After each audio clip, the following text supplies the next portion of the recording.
Good evening. Welcome to the Community Awareness Committee's November panel discussion. Our topic this evening is crimes against persons. I am Trish Steiner, Chair of the Community Awareness Committee. The Community Awareness Committee is comprised of 15 individuals who are appointed by the chairman and the district commissioners. The Neighborhood Safety Commission policy is that we do not discuss any particular individual's incidents, past or present cases. We welcome and thank you for attending this evening and welcome those of you who are watching on Cobb TV. We have cards available for written questions. Please raise your hand and we will be glad to get your questions throughout this evening's discussions. Please turn your cell phones off or on silence as this will interfere with our live broadcasting. Our moderator this evening is Joel Cobb. Joel is an attorney whose practice is trial litigation. He has been a practicing attorney for 20 years. He currently serves on the Neighborhood Safety Commission and was elected to serve as secretary.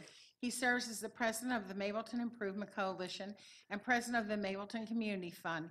He has also served as secretary and president of his HOA.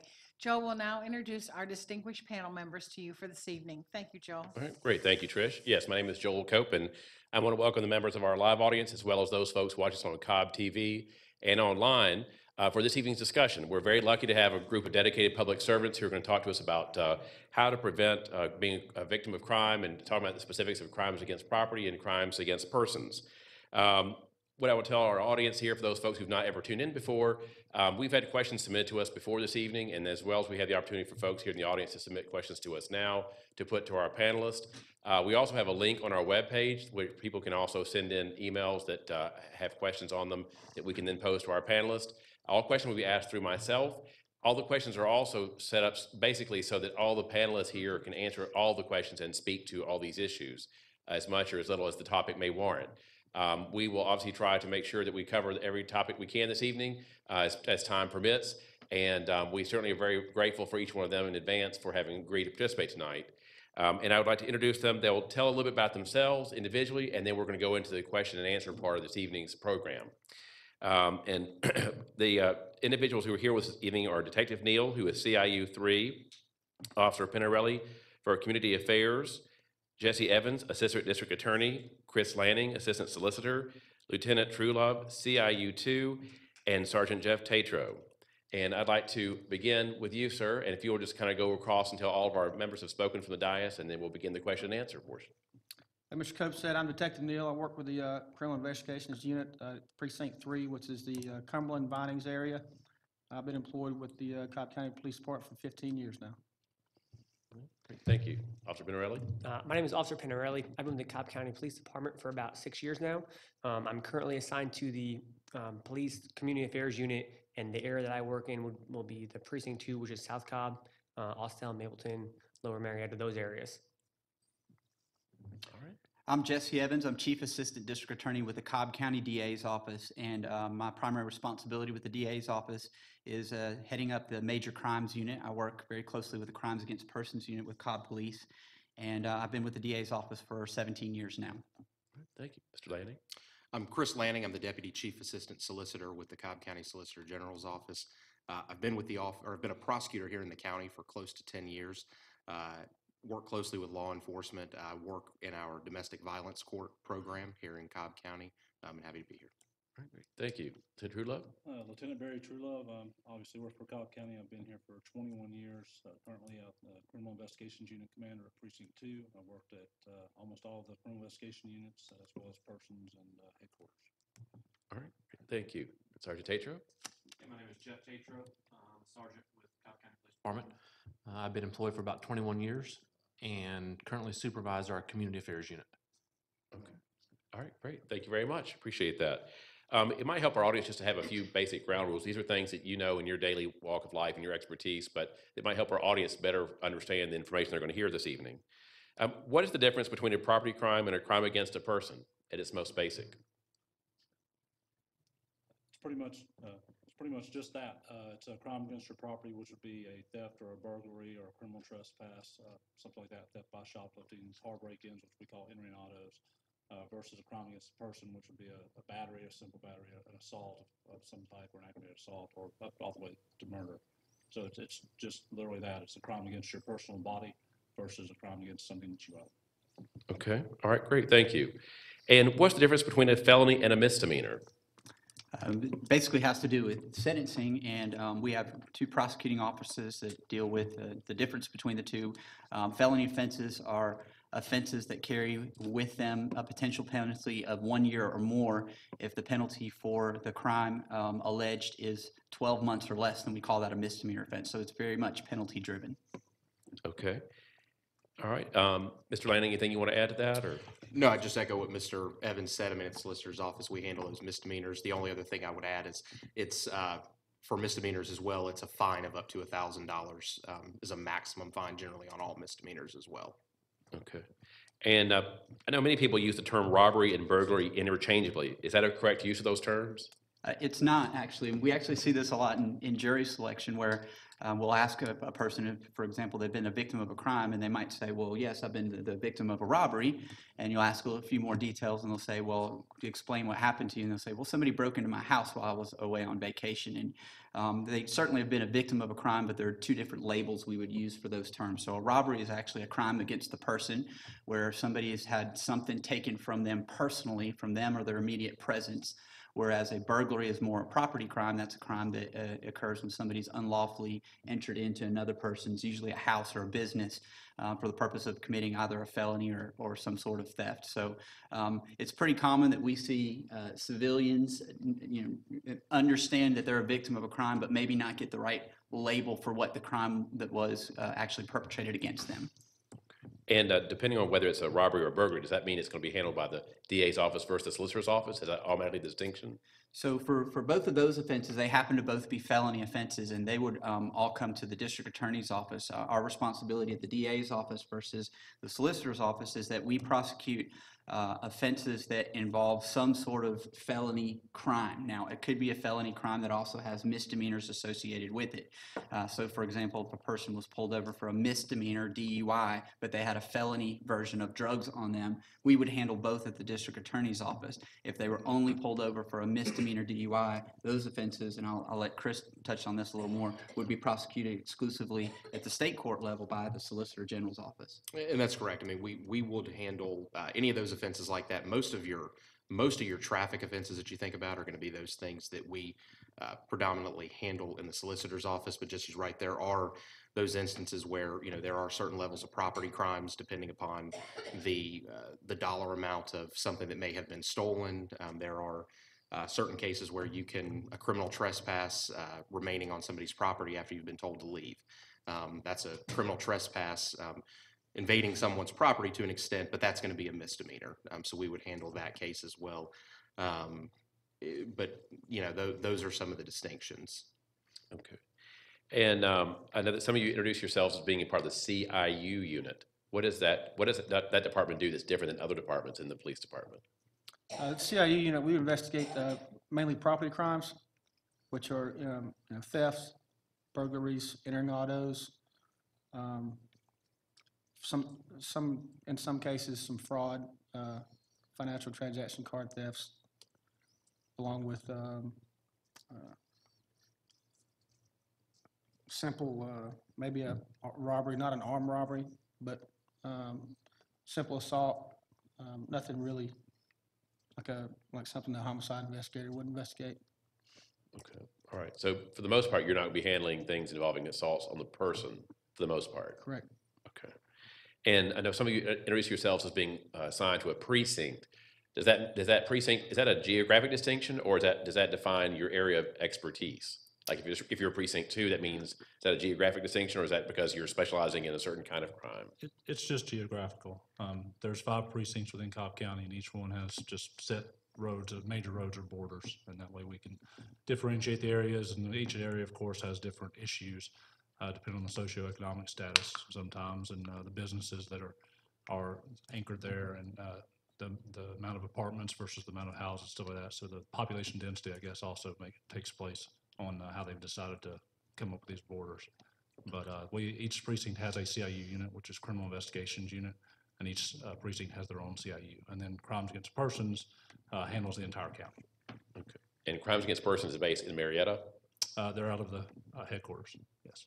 Okay. All right. And The robbery unit, where is it located? It's in the Crimes Against Persons office. The Crimes Against Persons office handles robbery and homicide or felony crimes against persons. Okay, okay. And from your experience, does crime spike at the holidays, or is it pretty much the same frequency or volume as it is any other time of year? I think you see different types of crimes depending on what season you're in. So these guys can probably touch on it a little bit more, but at least from what we're seeing from the prosecutor's perspective, it would seem that the financial type crimes, the entering auto type crimes, those definitely are increased during the holidays where people are maybe not taking care of whatever Christmas shopping they've done. A lot of the entering autos at the local malls, they go up. From a crimes against persons perspective and the crimes that we're dealing with, we tend to see that in the spring and summer hours when it's a little bit warmer out and more people are outside, that's when we see an increase in some of the violent crimes. They happen all year long, but it seems to be statistically more of them when it's a little bit warmer out. Warmer, longer daylight hours. Okay, all right. The police department has different initiatives during different times of the year. So with the holiday season coming up, the community affairs unit, the initiative will be education on how to potentially avoid being a victim of a crime. And then some other units within the department have different initiatives also where they're actually out watching for the illegal activity. And so, yeah, the time of year does kind of dictate what the department does, especially centered around the holidays. And so can you tell the audience, what does the Community Affairs Division do? Community Affairs Unit is a brand new unit formed under Chief Register, with his vision being that he would assign specific officers to reach out and to reestablish a connection with the community, a face-to-face connection. Once that connection is made, then we start building the trust between the police department and the citizens, and then ultimately leading into a partnership where we work together to solve some problems that the community is facing. And are you assigned to a specific section of the county, like a certain precinct, like the CIU unit is? I've got 7 officers assigned to me. Each of those officers is assigned a specific precinct. And so we generally handle the whole county as a whole, but we do have geographical areas that each officer is responsible for. And then how do you push out the word to the public that you need to, if you're not doing it at a meeting, for example, where you have a large body gathered? It's word of mouth. Word of mouth has been very successful for us over the past month. And so, and forums like this as well. But the word of mouth that the citizens are passing on to each other, it's helped us out tremendously over the past month as far as starting to make those relationships. Okay. We also use Nextdoor and PINs, Okay. the police email notification system, and Sergeant Tatro also posts on Nextdoor. And then when he sends that post out, it goes out to everybody in the county that is signed up to Nextdoor. So we recommend that everyone sign up for PINs. You can do that on the Cobb County Police website, and it goes to your precinct, and you can just click on that and subscribe by putting your email address in. And then you can also go on Nextdoor. If you don't have that set up, if you go on nextdoor.com, they can help you set that up for your neighborhood, but because they already have all the neighborhoods built in there, so to speak. And it's a really good thing for neighborhoods to use. You can use it for anything from yard sales in your neighborhood to public safety stuff to a lost dog. But the police department can post directly to there any kind of public safety information or meetings or something like for community affairs or really anything that we need to get out to the public. So it's a very, very beneficial thing and it's free. So everybody should probably sign up for that. And how does the Neighborhood Watch program fit in that scheme? But the neighborhood watch program that fits into the Nextdoor and everything else is basically that it's just an easier way for people to communicate within their neighborhoods. So especially now, a lot of people are at work or doing whatever the case is, they can just log on to the Nextdoor, have a basically just an easier way to communicate for everybody. This is what's going on in the neighborhood, way to set up meetings, things like that. And then what we're doing is basically when we put the word out that we are doing something on Nextdoor, it reaches a large amount of people, and then they just start talking to other people in their community. And because of that, we've had a lot of people contact us just, from Nextdoor or heard of something from someone else talking about us on Nextdoor. But what we've seen is it's just a huge, great way to communicate within your neighborhood. You don't need everyone's phone number or email address or address, whatever the case is. If they're on Nextdoor, they will get the message. And I will add to that, the concept of Neighborhood Watch, it's been around for quite a while. It comes and goes as far as the way people view its importance. But it's our job, and Chief Register has kind of tasked us with re-energizing the concept of Neighborhood Watch. And so we're heavily involved in that, in the homeowners associations and the different communities throughout Cobb, to go out and speak to them and stress the importance of a Neighborhood Watch and to re-energize that program so that we all can kind of get on board with that concept. Okay, all right. I know we spoke earlier about the fact that the holidays are fast approaching. Also, we got Thanksgiving and Christmas and Hanukkah and so forth. Suppose I'm a traditional shopper and I like to go to the malls, and suppose I like to walk around the mall with both my hands full of shopping bags. Or am I better off going back to my car from time to time to lock things in the trunk and then go back inside to keep my hands free for more shopping? I think that one is kind of tricky because a lot of people who are committing the entering autos or the car break-ins, oftentimes they are in the parking lots driving around watching people. So if they see somebody go into their car, if they put it in the trunk, it's a little bit harder to get to. But in something like an SUV or a minivan where you can break a window and easily access that trunk, if they've seen you put things in there, it's going to be extremely easy for them to break into your car and get the items you just purchased. A lot of people oftentimes will purchase things, leave them in their car out in the open. They don't think to put them in the trunk or something, and then the car will get broken into. This is the same thing in neighborhoods, apartment complexes. People leaving, it's not just at the mall, but definitely a lot of times in neighborhoods and apartment complexes, people leaving things out in the open in the vehicle, and then of course not even locking the vehicle. So that's one of the, me personally, I would say probably carry as much as you can and then bring it home with you depending on where you are. Okay. So, And the folks on the panel have an input on that? I definitely agree with Officer Pinarelli. It's happened time and time again where people are shopping at malls and come out with, large bags of items that they've purchased and put it in their trunk and then go back into the mall. And when they do that, there's people out in the parking lots that are watching for this stuff. And, even though you put it in your trunk, there's a way, they're going to get in there. They can break a window, which can get access to the trunk. And if you're come out from the mall and you have all this product, you're done shopping, just go home. That's the best advice we can give you. Okay. Anyone have a contrary view? Not a contrary view, just touch on that. Don't even go to lunch. Like what a lot of people do is they come out of the mall, they load their cart, then they go to a restaurant and they sit down and eat for an hour, and then they come out and all their stuff's stolen because the people watched them load it up and it looked enticing. They just follow them over to the restaurant and help themselves to their property. So, like Officer Neal said, Detective Neal said, once you're done with your shopping, go home. And then you can go back out to lunch if you want to, or go back out shopping again. But if you've got a big enough load, you need to take it home. Okay, okay. I say, again, suppose I'm the traditional shopper and I'd like to go to the malls, but it wasn't a really good day at shopping and it's late out. What should I be doing as I walk out of the mall building and all the way across the parking lot to the most remote part of the parking lot to get back to my car?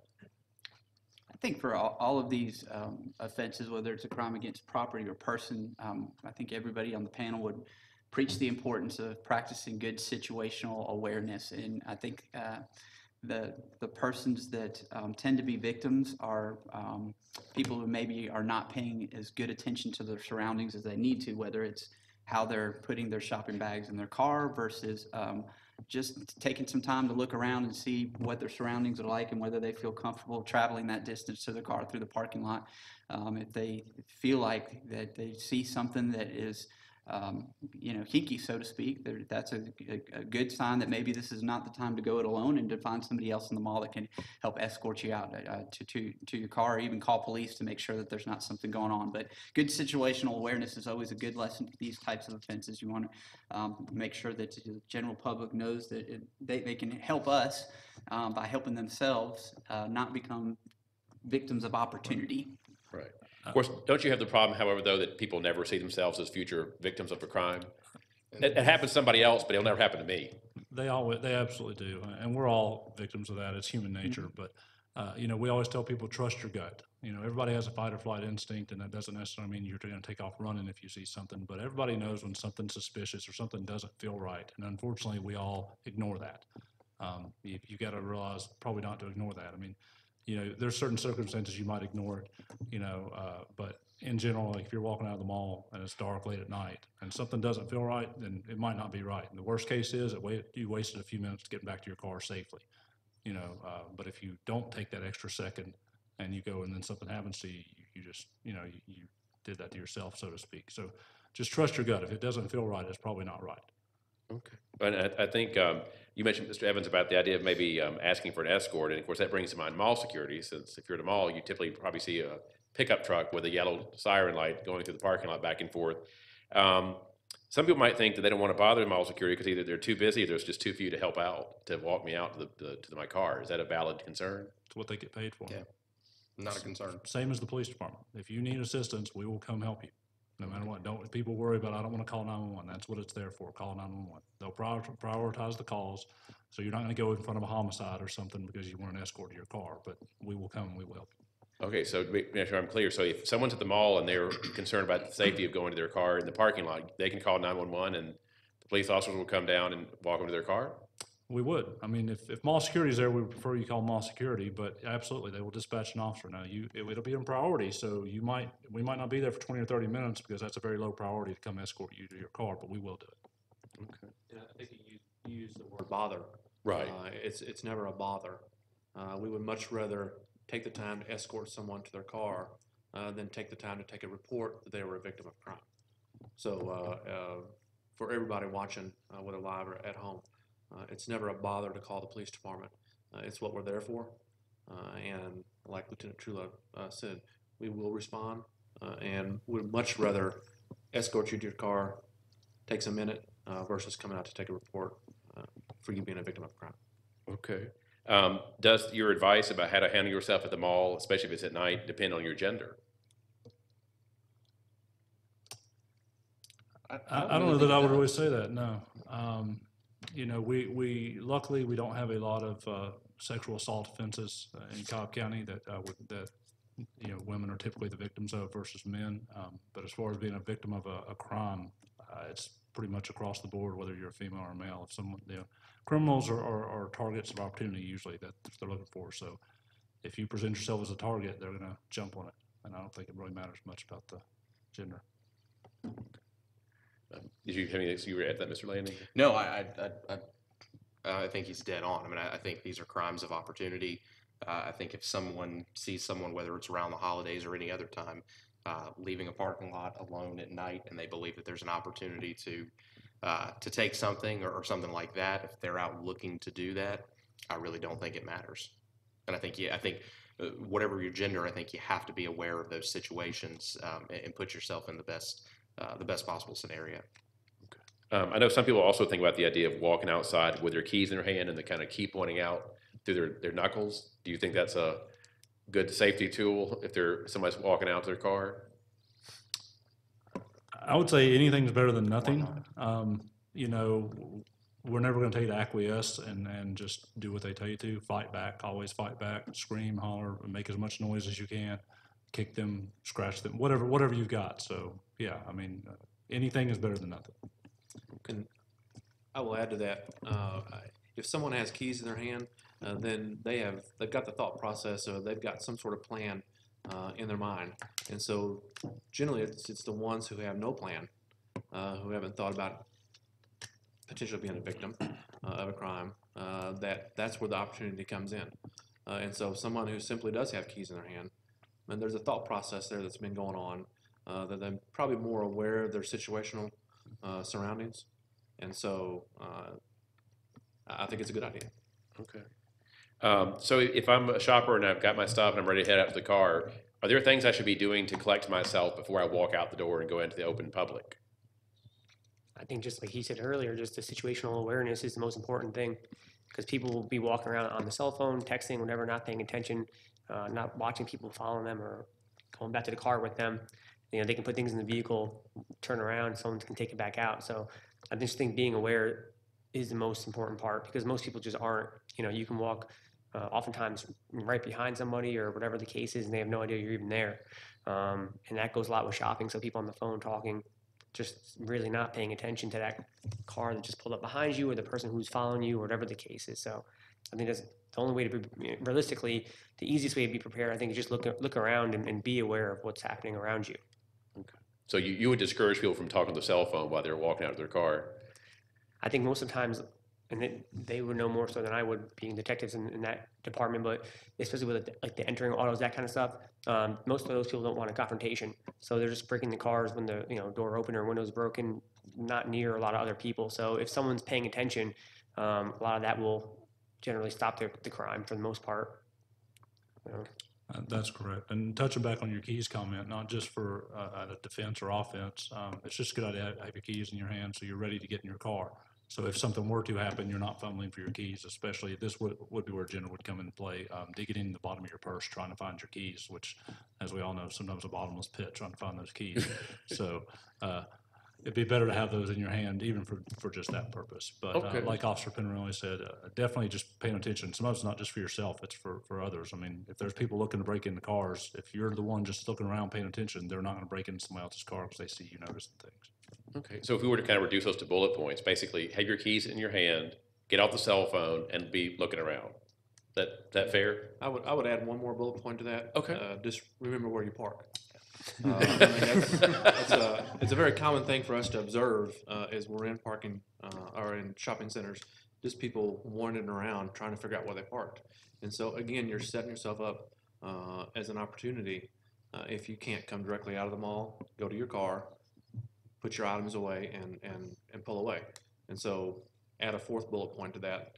Remember where you park. Okay, so don't be wandering aimlessly through the parking lot. That's correct. Okay, all right. Now I know there are certain things you hear about, like people having pepper spray, whistles, or some kind of noisemaker or air horn, something.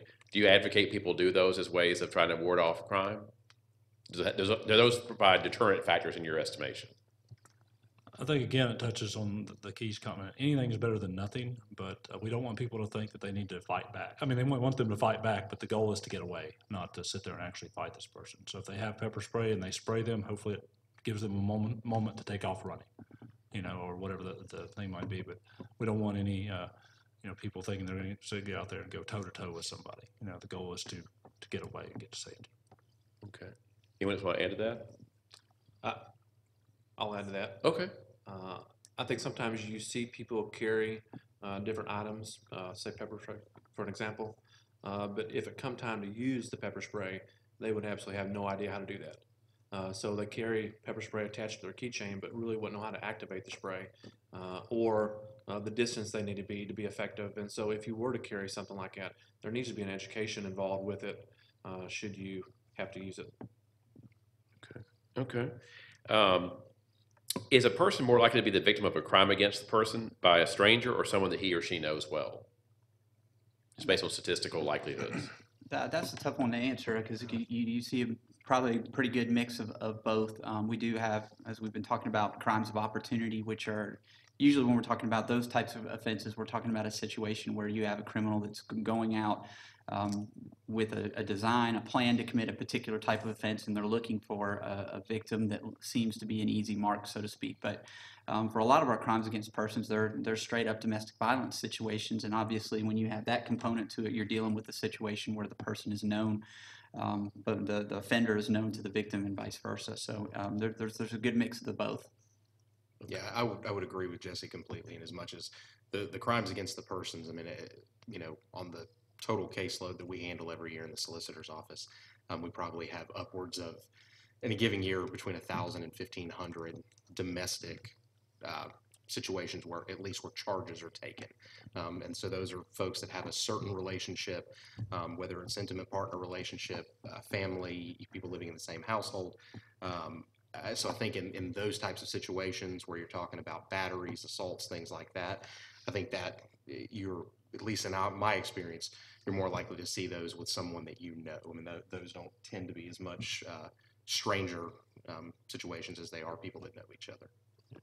And I think you use that term crime of opportunity, Mr. Evans. Can you kind of explain sort of what does that mean exactly? Sure. So if you think about, for example, the armed robbery situation or a robbery situation, usually that's the situation where the offender has made the decision that they want to try to make some easy money by looking for a victim of opportunity. It may even be targeting a place of business or something to that effect. And in those instances, you're more likely to see a stranger on stranger type offense versus other crimes against persons, which can happen within the confines of a home or apartment, whatever it may be, where those are absolutely crimes against persons, but they're crimes that are being perpetrated by people that are in a relationship of some way with each other.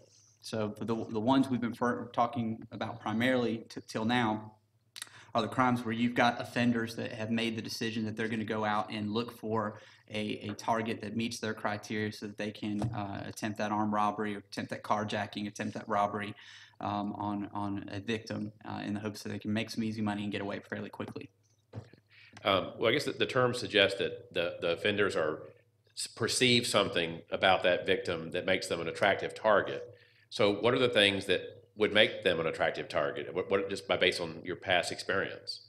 I think that really depends, and I'll defer a lot to our law enforcement here, but a lot of the things that we've been talking about already tonight are being aware of your situation. If you have a person that's out there and is looking to commit an armed robbery, to rob a pedestrian, rob somebody at the mall, then mere fact that they're looking at a victim that or potential victim that appears to be paying attention to their surroundings, is looking around, is not distracted by being on the phone, has done some of these things that we've talked about in terms of our bullet points.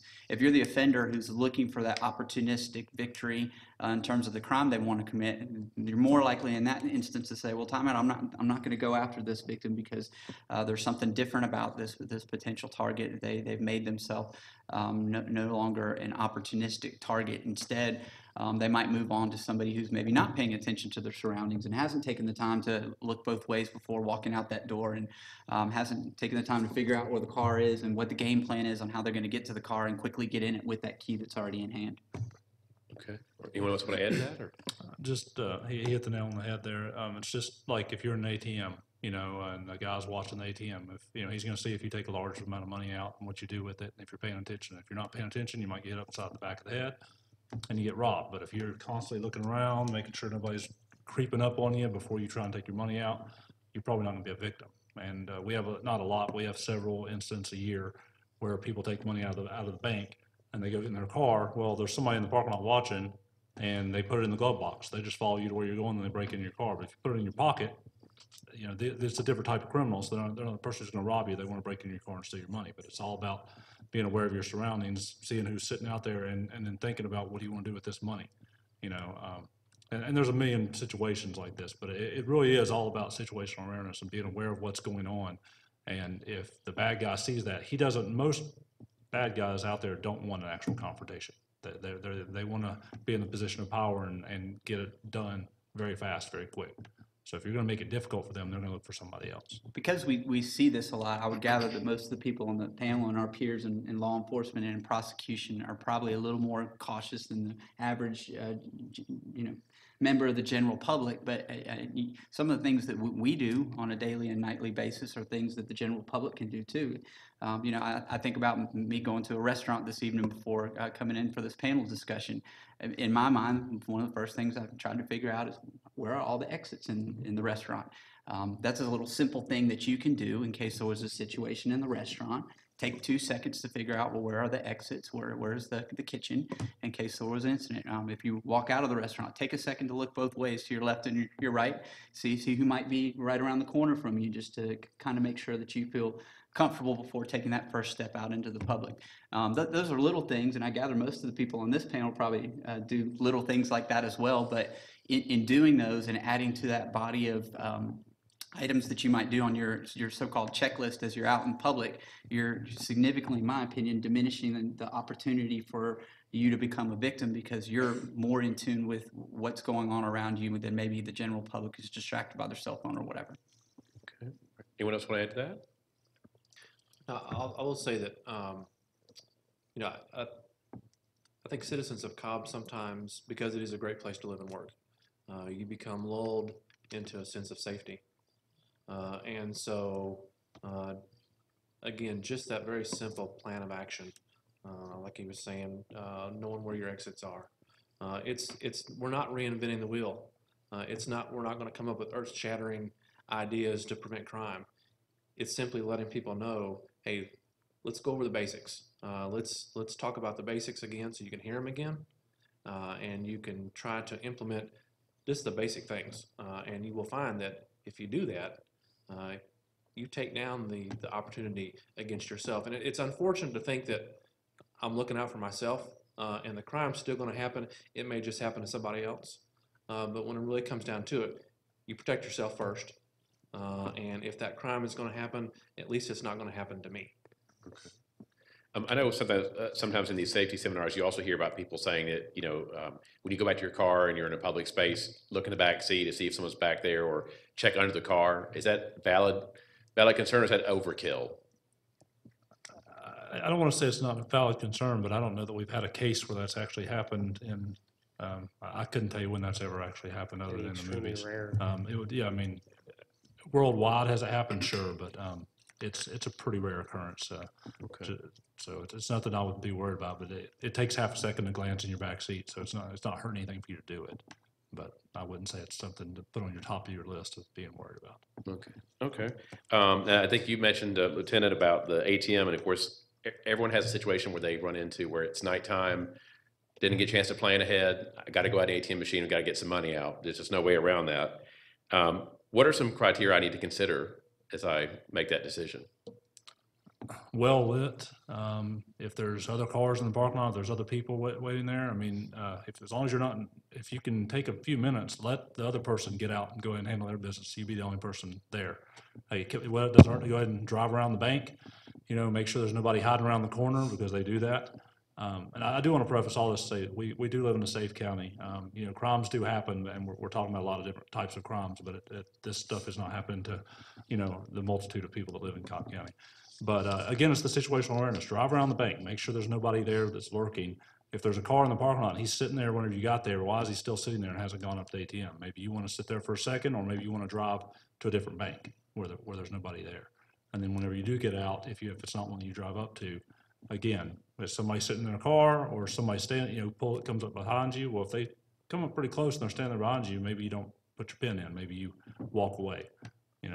It's just, you gotta, again, back to what I said earlier, kind of trust your gut also. If it doesn't feel right, it's probably not right.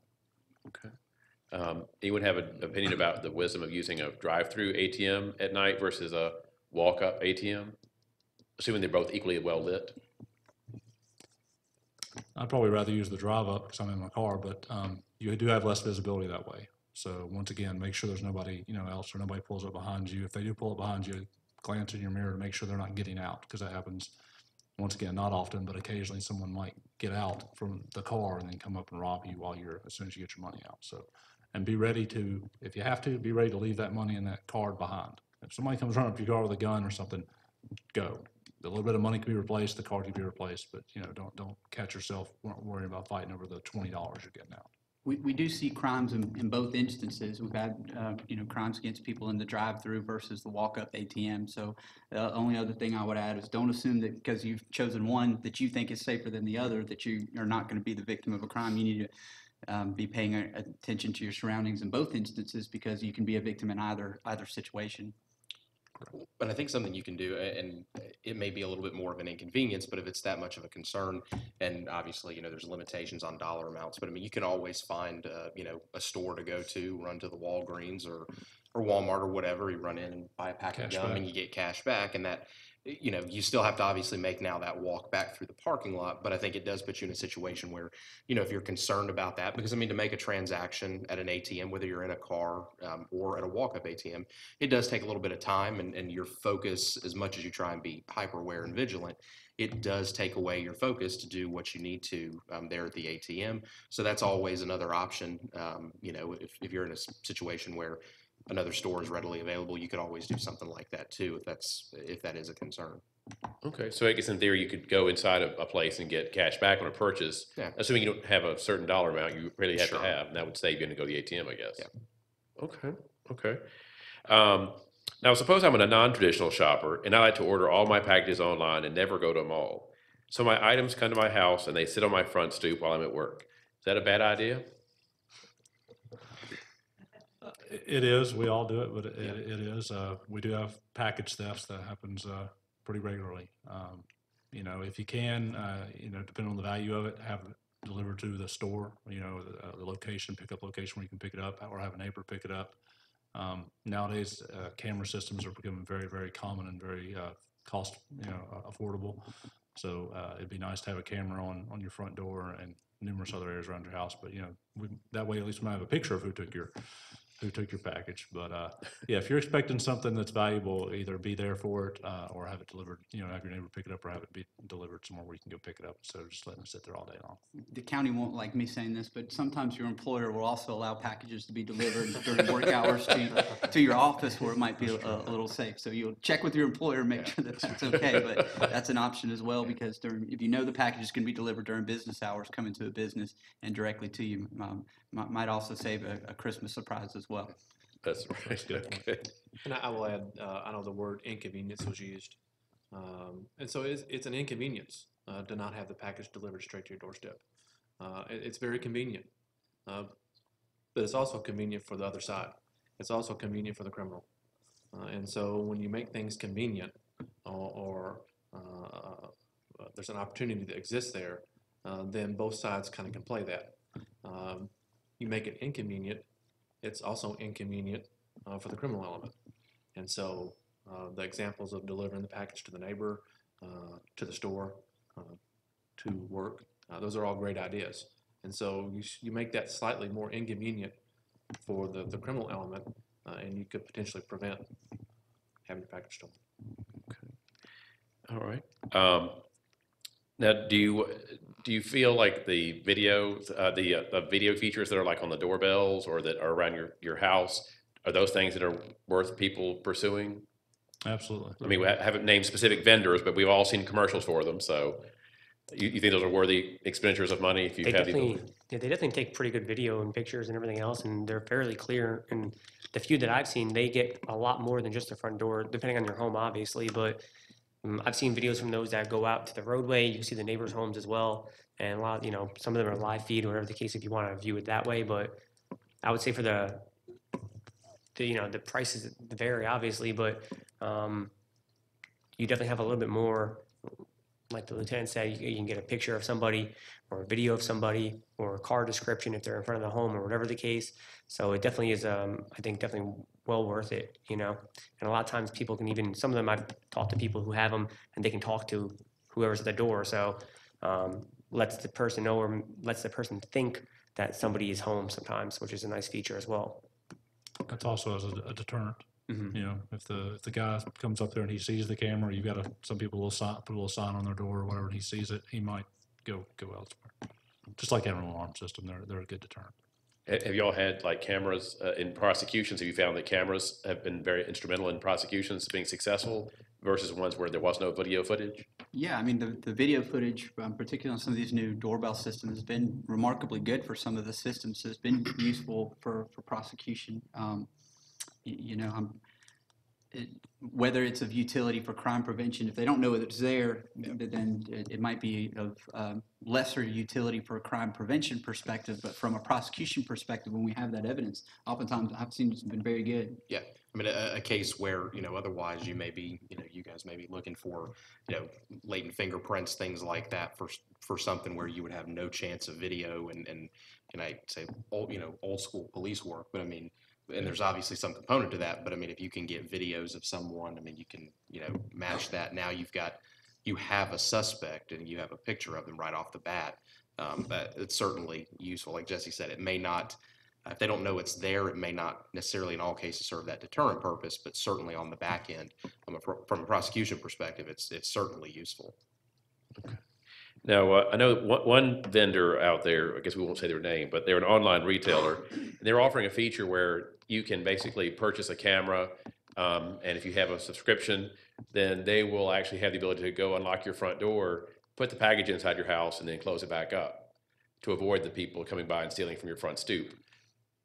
What are your impressions about that idea? That's the first I've heard of that, but I wouldn't be a fan of it. I would not be a fan of opening my door to a stranger. So I don't know that I would recommend that. I guess their thought is that if you have to buy the camera too, you can see them doing whatever they're doing in your house. I guess I'm not sure, but Yeah, but anytime you open your door to a stranger, I mean, let's say they don't carry their own camera, they grab something really quick that's very valuable, or an heirloom or something like that, and now they're gone. You might know who they are, but they're gone with it. Or let's say now they've stepped inside and they've cased your house really quick, and they see things they like, and then they come back 2 days, 3 days, or whatever, a week later, and they're wearing a ski mask, and now they've broken in and helped themselves with something that they saw because your door was left open. So I wouldn't recommend that. Okay. So I don't see anybody rushing out to buy that idea. I've never heard of it. No, I haven't either. Probably for good reason. All right, so let's say I want to go out to a bar or a night spot, and I'm really dressed up, and I've got all my nice clothes and my flashy jewelry on me. Now I've worked hard and I've earned the right to wear all that jewelry. How do I keep myself from being relieved of that jewelry by somebody?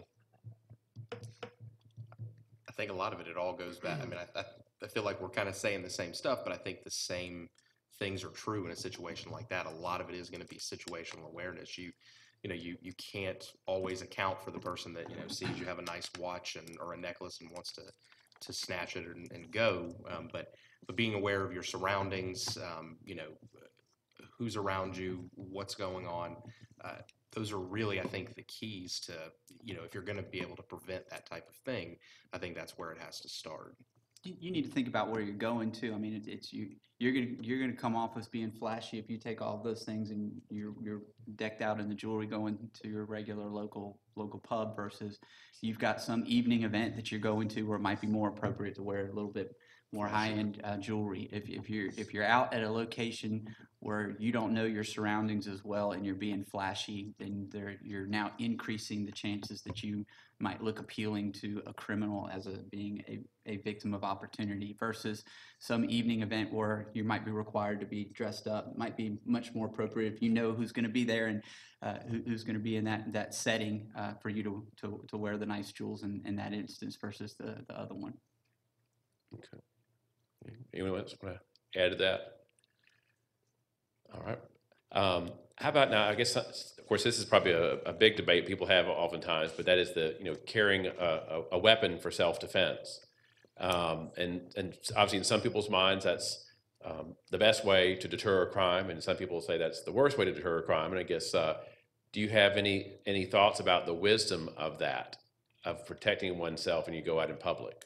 This is always a tough topic because you're going to get strong views on both sides of the gun debate. I would just say this, if you make that choice that you're going to be a legal gun owner, I think too oftentimes we see people are quick to go make the purchase, but maybe not as quick to learn what the laws are regarding how they can carry and use that firearm in the instance they needed to. So it should be a component of making that choice to purchase a firearm that you're also going to learn how it operates, how to use it safely, and what the laws are regarding the proper carrying and use of that. Would you agree? Absolutely. Mm-hmm. You need to be trained on the use of the firearm, and police officers always say in any situation there's always a gun because if we're there, somebody's armed, right? So, and we have a lot of training on how to retain our firearms, and even then, sometimes they get taken away from us. So I'm not, once again, like Jesse said, there's two sides of this debate, always are and always will be, but you have to be mentally prepared if you're going to carry a gun in public with what you're going to do and how you can handle it. And like you said, you got to know the law and you got to know how to use your firearm and if you can handle it and what's going to happen if somebody tries to take it from you. So there's a lot of things. It's a longer discussion than we could have here about carrying a gun in public, but it's your right, and we of course encourage people to utilize their rights, but just make sure you're aware of all the avenues. Does the Cobb County Police Department offer training for citizens for proper use of a firearm, or is that something that's offered through private services? Yeah, I don't believe that we have any kind of. No, I'm not aware of any. Courses. Okay. So it'd be like a private course you'd have to take somewhere to learn that proper use of a firearm. Yeah, and they can go. There's websites. There's one GeorgiaCarry.org that they have their own views on it, but they do have all the laws listed. That's a good resource. But without having to research every specific law, they're up on all the laws. Okay. I think earlier one of you touched on the idea that a lot of times people get complacent And they, obviously we live in a great county and maybe live in a nice neighborhood, and they think, well, I'm fine. I can just leave my laptop and my smartphone. I'll leave it in my car and I'll just leave it unlocked. I'll leave it in my driveway. Is that a good idea? Never. No, not at all. So where's the flaw in their logic? Leaving the items in the vehicle Exactly. and leaving the vehicle unlocked, regardless of whether it's at your home or not. Because we've seen even people pull cars into their garage, walk in the house, come back outside to the garage that was left open, and the car is gone, or items were taken from the vehicle. So if you're going to leave the car sitting, even oftentimes in your own driveway or home, whatever the case is, any items of value that you don't want to lose, remove, or at least not have them being visible within the vehicle, and lock the car. A lot of times, especially at the homes, oftentimes people will just come up and flip door handles, get one open, go inside, take what they want real quick, and they're gone. It only takes a few seconds. So if you're going to be leaving anything in the car, make sure they're not visible. And regardless of whether you're out and about or home, I would say remove the items if you can and lock the car. So. Okay, all right. If I can touch on that. Sure. Just a little farther, a crime that we're experiencing right now in Cobb County and Metro Atlanta, everywhere is, they've termed it sliders. And basically, it's mainly happening to females, and when they're at a gas station, they're pumping their gas and they're paying attention to either the gas pump, they're on their phone or whatever, and somebody pulls up right beside them, slides out of their car, opens the passenger door, steals their purse, and is gone before the female even notices that it's happened. So that goes back to situational awareness, of course, but when you're at a gas station, a lot of cars, you lock the door, they lock automatically, but if they don't, make sure your doors are locked. So if you're out pumping your gas, somebody can't just open your door and help themselves to it. Okay, all right. Does it make a difference if the car is left in their garage with the door down? Does that somehow make them immune for having a break-in, or? I would say not Yes. immune, but definitely a deterrent more so than anything else. It definitely makes a huge difference. Like Lieutenant Trudeau said, most of the crimes that we're investigating now in his area, my area, people leave their keys in the vehicle, in their garage doors open. And they help Is this themselves. Mayberry or is this Cobb County? It's Cobb County. Well, and so what would you say is the percentage of your caseload that is comprised of those kind of crimes, where people are breaking into a car and stealing things? We have a couple detectives in our unit that only investigate those crimes, so I don't investigate a lot of those inter and auto crimes. So that's something that you think about, that's easily a preventable crime. Very easy, very easy. And what is your recovery? I mean, do people typically get a lot of those things back that get stolen from them, whether it's a laptop, iPad, do they typically get those back in future course? Sometimes they do, sometimes they don't. I mean, I can't give you a percentage of who does and who doesn't. Basically, it depends on how fast they report the crime. If they report the crime, really fast, and if it's an iPhone or an iPad and we can track it, then we can, recover it by that. But if it's something that happens overnight or a couple hours later, it's not a good chance you're gonna get the property back. Are there groups of criminals who specifically target those kinds of crimes? That's their main MO, is breaking into a car and stealing stuff? There are, Yes. there are several of them. Mainly juveniles. Really? So how do you know when you have a crime of a juvenile versus one that's not a juvenile? What are the kind of hallmarks you see in those differences? I think they're committing the same types of crimes. Yeah. You're not really going to know definitively until the offender gets identified and arrested. But the entering auto offenses we're seeing can be committed by adult offenders as well as juveniles. For the juveniles, they may not be as motivated in terms of how they're going to commit the crime. So they may be more likely to go to a neighborhood and find all the houses that have all the cars that are out in the driveway and flip the door handles to see which one of the 1 in 10 the homeowner didn't choose to lock up that car to see if there was an opportunity to take something of value. Whereas some of these rings are a little bit more sophisticated in terms of how they're going to get into a vehicle. They may want to take a step further than just flipping the door handles. And isn't the term flippers? I mean, I guess just they try the door handles as they go through. They'll walk through an entire neighborhood, sometimes several neighborhoods, and they literally just go house to house. So some of these videos that we get from people's houses, you can watch them. They walk house to house to house, and they just flip door handles. And if the door handle's unlocked, they go in, get whatever they can, they move to the next car, and that's all. That's what they'll do. Just help themselves. Sometimes they will have a car and they'll park it at the front of the neighborhood, or they'll have somebody following them that can, get them and as a getaway driver, if somebody wakes up or comes out of the house, but a lot of times they're just walking. And I think you also mentioned sliders, which not to be confused with the restaurant items, I guess. You said these are where they basically pull up alongside someone who's using a gas pump and they're distracted. Yes, that happens. Like I said, it's increasingly grown here in Cobb and Metro Atlanta. And one of the groups that CIU2 and CIU3 is working, and we've made numerous arrests, but it's a large group. And most of those actually are juveniles, and they're stealing cars with mainly the cars that had the keys in them and the garage door open, and then they're using those stolen cars to commit the slider crimes. So when we do get video footage or a tag number or something, it's a stolen car. And then we don't know who it is. Even some of them we do know, but a lot of them we've got video, we don't know who it is because they're driving a stolen car that they got because people won't lock their cars. Now, sorry. Majority of these locations, the gas stations, are always going to be near the interstates because it's a great avenue for escape for these criminals. Okay, so they just hit the gas station and take off on the interstate. That's correct. Well, now another thing I think you see in terms of crime, I guess I don't know if this is something you guys investigate or prosecute, but when you have those card swipers that are in the machine, where people put their card in and then it obviously gets a reading off their ID card, is that something that you guys deal with and prosecute? It's called skimming. The sheriff's department primarily handles that. Occasionally, we might get a case that we handle if it came from something else. The cards were stolen out of a car, so it was entering auto. We're investigating, then we find out they were used or something. That's not often the skimmers, but occasionally we will. But most of the time, the sheriff's department handles that. Is there a jurisdictional reason that the sheriff's office does it, or? I don't know the history, but the sheriff's department has a fraud and forgery unit and has for the 21 years I've been here. So they've chosen to investigate those crimes.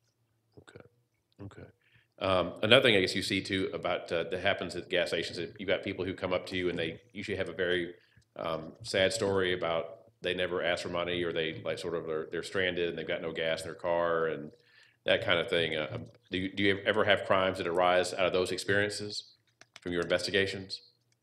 We don't really have many here. That stuff, I mean, it does happen, but it definitely happens at rest stops and rest areas on the highway. That's where that's big. But we do get some panhandlers here who are they're criminals because it's a crime, but they're literally just asking for money. And if you give them some, then they've just got another sucker and they move on to the next one. They kind of everybody's good natured and wants to help people out, and they prey on that. Okay. Now I know since we are getting to be colder weather, and I guess Atlanta weather, it could be hot one day and cold the next, but eventually we're going to get to a point where it's going to be staying cold, and some people want to have a nice warm car to get into when they go to work in the morning, so they just crank their car up and keep it warm, and then they go back inside and do whatever they're doing. Do you recommend that practice, and is there a safe or unsafe way to ever do that? If there is, if you do recommend it? You're definitely going to increase your risk that you're going to lose a car if you do that. And I know these guys will tell you that they get an awful lot of auto thefts that occur during this time of year when a person has done that. Obviously, if you have the ability to have your car parked in the garage, then you don't have that need to go out and have it warmed up. But you're absolutely heightening your risk that your car is going to be taken because you made yourself an easy target by having that car sitting out there running with nobody in it. And I'll add to that. I was always believed in allowing my officers to educate homeowners, whether it be at 2 o'clock in the morning, 6 o'clock in the morning. If they come across a situation, say where a garage door is left open, the car's there. There's nothing better than a 2 o'clock in the morning education session with a homeowner to let them know if the police can enter into your garage, anybody else can as well. And so sometimes it's just making them aware.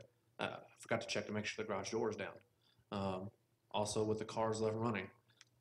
If you go through a subdivision and there's a car running and nobody's around, it's time for an educational session to let the homeowner know this is the danger this presents itself. And so again, it's sometimes just letting that homeowner know this is what's going on, this is what could happen. Let's find some different ways. If you have to have a warm car to get into, let's find a different way to make that happen. Are you seeing sort of like certain trends in crime in Cobb now, like a sort of crime du jour, whether it's breaking and entering an auto or some other kind of crime? Are you seeing that sort of crop up? Because I think you mentioned that their crimes are very dynamic a lot of times, and criminals are always trying to think of a new racket to pursue. Entering autos right now are, I mean, that seems to be the hot ticket. You know, we have a large number of car break-ins, and 68 to 70-something%, somewhere around there, is unlocked cars. The vast majority of them are unlocked, and the teenagers know this. Word's gotten out, so to speak, and they know the likelihood of getting caught in the act when they're walking around at 3 o'clock in the morning flipping door handles is very low. So that's been a crime that has increased on a steady incline right now. Any other crimes that you've heard besides the entering autos? That have the current trend, I guess? Is there a specific part of the county that you see that trend more? No, I I mean, mean, I geographically work in speaking. CIU too. We don't generally look at the other precincts that much. We do talk to them, but all the CIUs are experiencing it, as all the precincts are experiencing it. It's heavier in Zone 3, mainly because they've got all the businesses down there in Precinct 3 area, Cumberland area, and they've got the highways, 285 and 75, so that they get hit a little bit harder than other precincts do. Well, certainly there's been obviously a lot of great things that have come about because the Braves are here, and now we've had several months of time where the Braves Stadium has been here. Have you seen a change in types of crime that have occurred there in that particular part of the county? Talking about around the stadium? Correct. Usually there's a real big police presence in and around the stadium. As far as an increase in crime around that area or in the area, no. So you've not noticed any change, appreciable change, and statistically, as it compared to before it was there?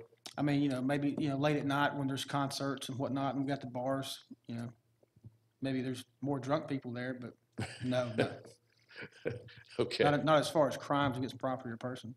Okay. Anyone else want to add to that?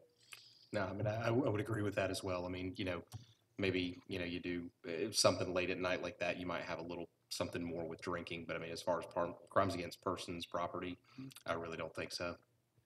Okay. Okay. All right.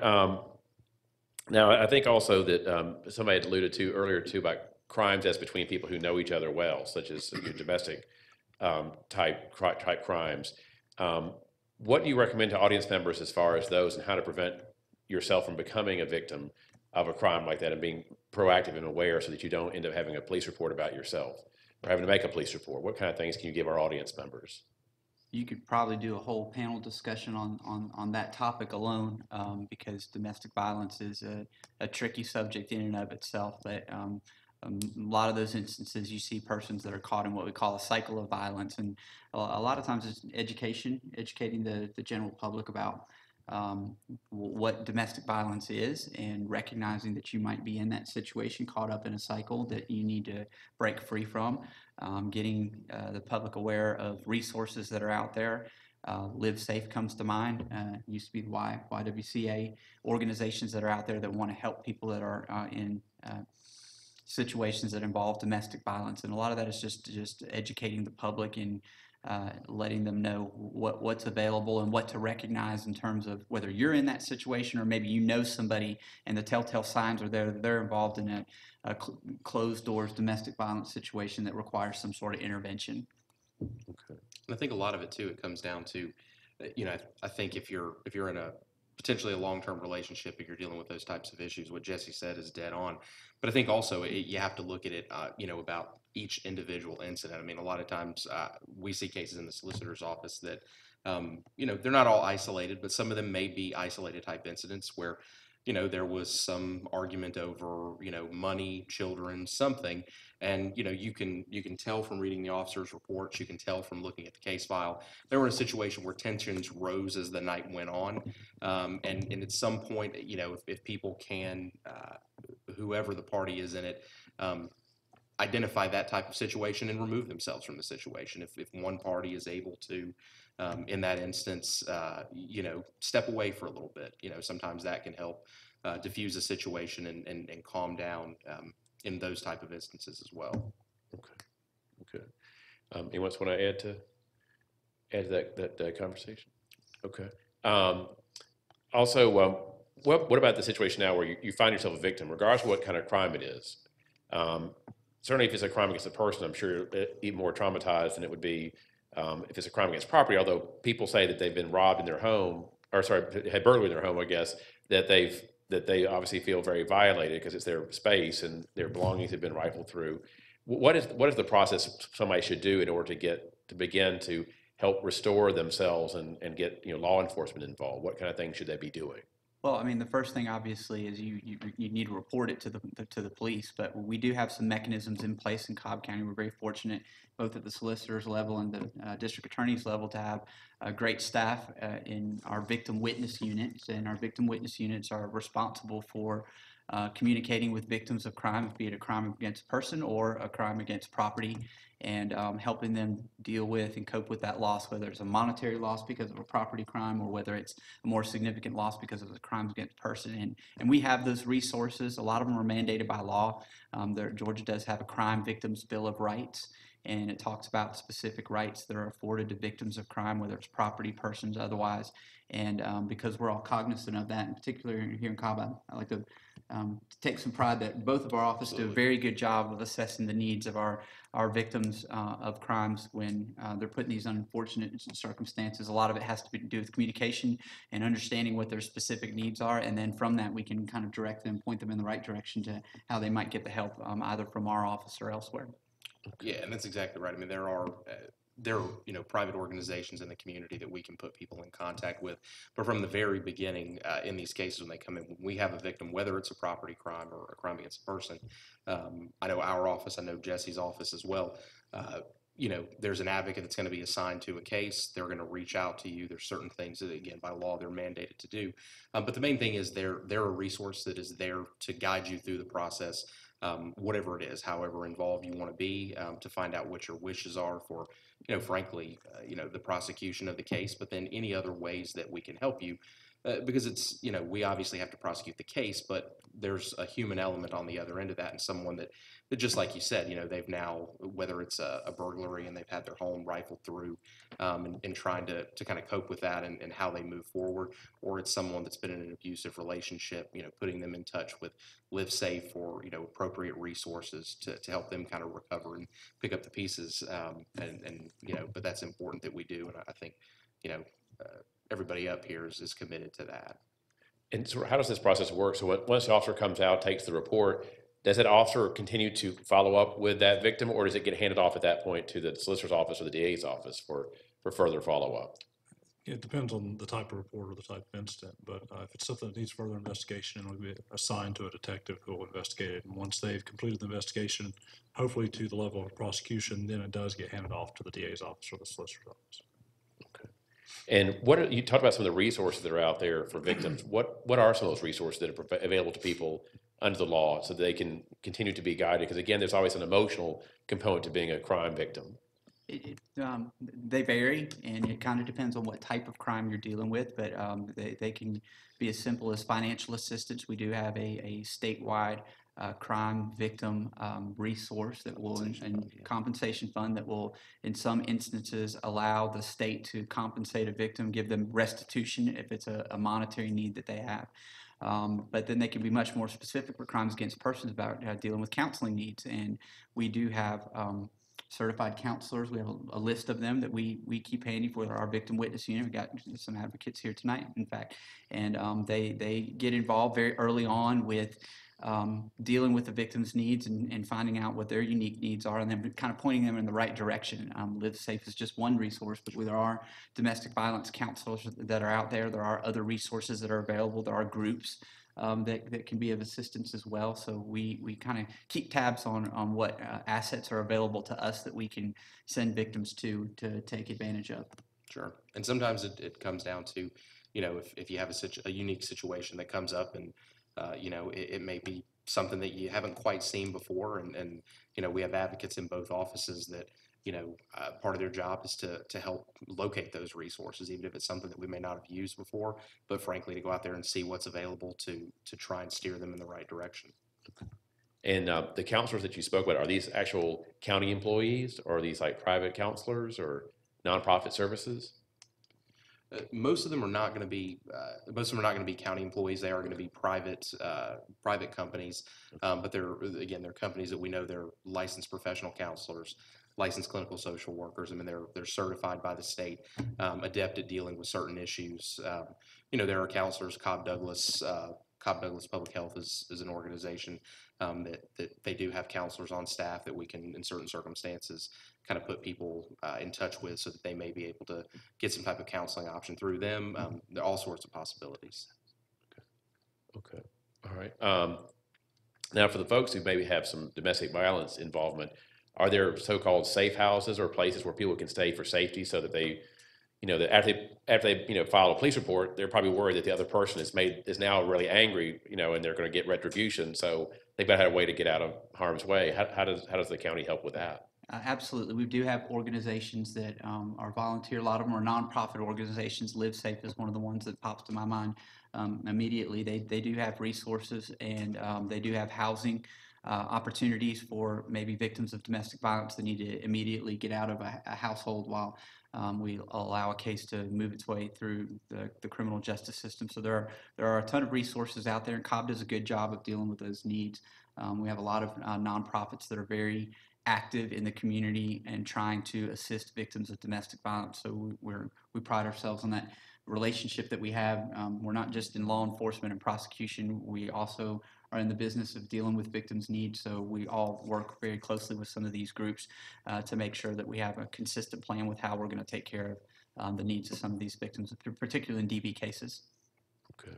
All right. And assuming that the crime you're dealing with is a crime against a person, do they get handled differently? If, for example, someone is robbed at gunpoint, that's obviously pretty traumatic, and they might have consequences that they feel about that for weeks or months from then, or versus someone who may be in a domestic violence situation. Do you handle those differently in your office in terms of how long they're handled, how you assign assistance to that person? From the solicitor's office standpoint, I'm sure it's probably the same in the DA's offices. There's going to be that advocate that is assigned to every case, and that's part of having trained professionals at our victim advocacy unit, that they're able to work with those individuals and find out exactly what their needs are. And if that is a domestic violence situation where we're working towards, potentially getting someone into another housing situation to get out and do that, or whether it is someone that may, feel like they need some long-term counseling dealing after they may have been the victim of a robbery or something to that effect. It's case specific. We're going to frankly put the same amount of effort into each of those, look at each case on its own. And a lot of that, it just comes with frankly communicating with your victims, finding out, what's going on with them, how it has affected them. And then from there, finding the resources that they need to help them move on as best they can from the incident.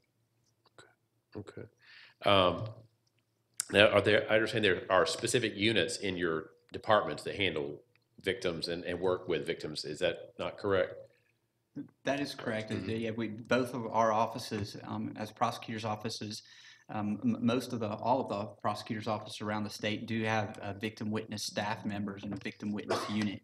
And the responsibility of our victim witness advocates, that's the position, is to communicate primarily with victims of crime to find out what their needs are. We send out information to victims of crimes called a victim impact statement, and it's got questions. It's got a portion of it that allows the victim to explain what their financial losses are. It gets returned to us, so we can get sort of an assessment of what the needs of this particular victim are going to be. And then our advocates will continue to work with victims of crimes as the case progresses through the court system, ideally through the court system when you have an arrest and a prosecution, so that they can help to shepherd the victim through the court system process, which is oftentimes foreign to the member of the general public who's had some sort of crime inflicted on them.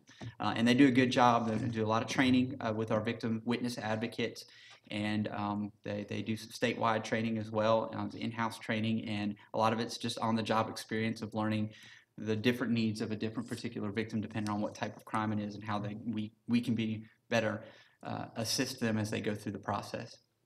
Is there a specific educational background that the victims' rights advocates have? I mean, obviously, if you're an attorney, you went to law school. That's kind of obvious, but is it the same thing? Is there a certain track that one follows to be a victim's right advocate? I think there may be a traditional track that, we may see a lot of victim advocates that they have backgrounds in maybe a social work or something of that nature. But a lot of it, I think, like Jesse said, we have people from a diverse background, different types of degrees that come in. The real thing, I think, is frankly the training you get in the position. I mean, it's real world on the job training, but it's also just like the prosecutors, just like law enforcement, there's a certain amount of training that we have to have every year to keep up our licenses and whatnot. And they're the same way, really, they have to just continue to go to training, things like that, as they move forward. Okay. Anything you want to add to that, Mr. Allen? No, I agree totally. We pride ourselves on finding good staff members, and they usually have diverse backgrounds, but the common denominators, they all feel passionate about wanting to be involved and give back to the community and be involved with victims of crime. So it's not so much what the educational background might be as the drive of the individual and whether they're going to be a good fit for the office in light of the unique responsibilities that our advocates have. Okay. I'd like to hear from each one of you about this. What is a common misconception you think the public has about crime, and and that you might want to kind of disabuse them of so that they don't themselves become a future crime victim? And I guess we can start with you, Mr. Neal, and kind of work our way across. What are some common misconceptions that people have? Just thinking that it can't happen to them, and it could happen to anybody. A victim is not one person, a picture of one person. It can be anybody. That's what I think. Okay. Officer Pinarelli? I think a lot of people lately that I've been speaking to, they just say, I didn't know I can call 911 for that, So a lot of times they just don't say anything or talk about it or basically call us to even notify us of a crime that, happened or been committing or something that they've seen in the past over and over again. They just simply say, oh, I didn't know you can call for that. So I think a lot of people forget that 911 is there for, large emergencies and small ones as well. Even just suspicious activity we can be called for. So I think that's one of the major things that I see oftentimes. Okay, so like 911 is okay to use not only just for like a heart attack, for example, but it's also okay for a break-in. Obviously, yes, sir. Okay. Mm-hmm. All right. We're very, very fortunate to live and work in a very safe county. So that's the first thing that I would say is I think we're all of us feel blessed to work in Cobb County because it's a good county to work in. And but the flip side of that is maybe the most popular misconception is that crime doesn't happen here. Maybe not, to play on what was said earlier. It's not going to happen to me, but also maybe that it doesn't happen here. And can't tell you how many conversations we've had with members of the general public where you talk about, for instance, gang violence or something to that effect. And that member of the general public says, really, I didn't know we had a gang issue that needs to be addressed here in Cobb. And the response is, yeah, we need to address that here just like we need to address it in other places as well. So while Cobb is a very good, safe place and we're all very pleased to work and prosecute and even live here, there does need to be a recognition that we're not immune from the problems of crime just because we happen to live in Cobb County. Okay, all right. Thank you. Mr. Lanning? Yeah, I would agree with everything that's been said. I look at it specifically from the situation because it's primarily what I deal with in your domestic violence type situations. Is I think we deal with a lot of people and a lot of victims that come in that building on that they don't believe that they're in a situation where they're a victim of domestic violence. They may be in a long-term relationship and things just may not seem right, but they just could never grasp the fact that they have been a victim of domestic violence. And so I think just, being aware of your situation and if the situation doesn't seem right, if you don't feel right about what's happening, you should report it because there's a good chance it could be a domestic situation that law enforcement can get involved in. Prosecutors can if a crime has occurred. So I think it's important to remember that. Okay. Lieutenant Trudeau? It's sort of piggybacking on what everybody else has said, but I think people take for granted that we do live in a very safe county, and it goes back to leaving their cars unlocked, their houses unlocked, their garages open, the keys in the car, all of that. It's not that they don't think they could never be a victim of it; they just don't think about it at all. It's not on their mind because they do realize every time they walk out there, they see a police officer or fireman or whatever the case may be, and they just believe they live in a nice, safe county, and they do, but it doesn't mean they can't be a victim of crimes. They just need to remember to take some simple safeguards. you know, and for their property and for themselves. That's kind of it, I think. And, you know, I always preach this, get to know your neighbors. People have somehow forgotten sometimes, and they don't know their neighbors, and neighbors are the best things you can have for witnesses and crime deterrent and stuff, so. Okay, all right, great. Sergeant Tatro? I sense that we may be coming to an end since we're working our way around Yes. with one final question. And so, again, I do piggyback, like Lieutenant said, with everything that's already been spoken of. I will add that, and I'll have to get a plug in for the Community Affairs Unit. It's a new unit that the department has. I encourage everyone to take advantage of what we have to offer.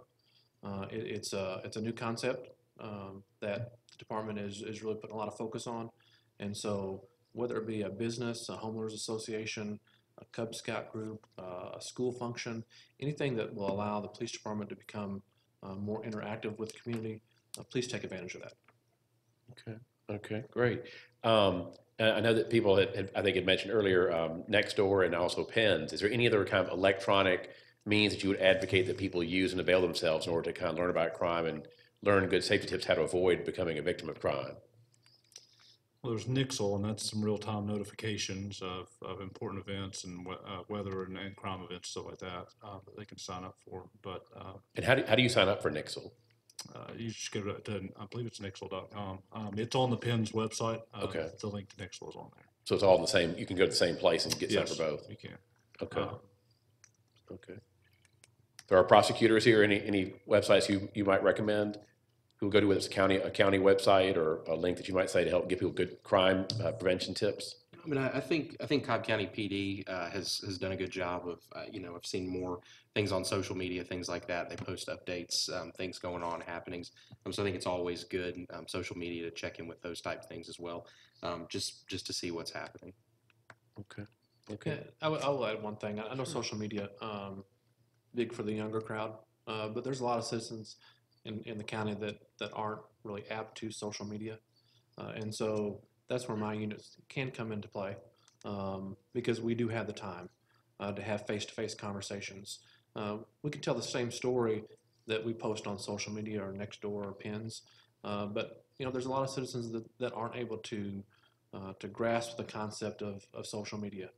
And so we still want to encourage the face-to-face interaction. Let us tell you the same information as you could read on social media. We'll just do it in a more personal and intimate type setting.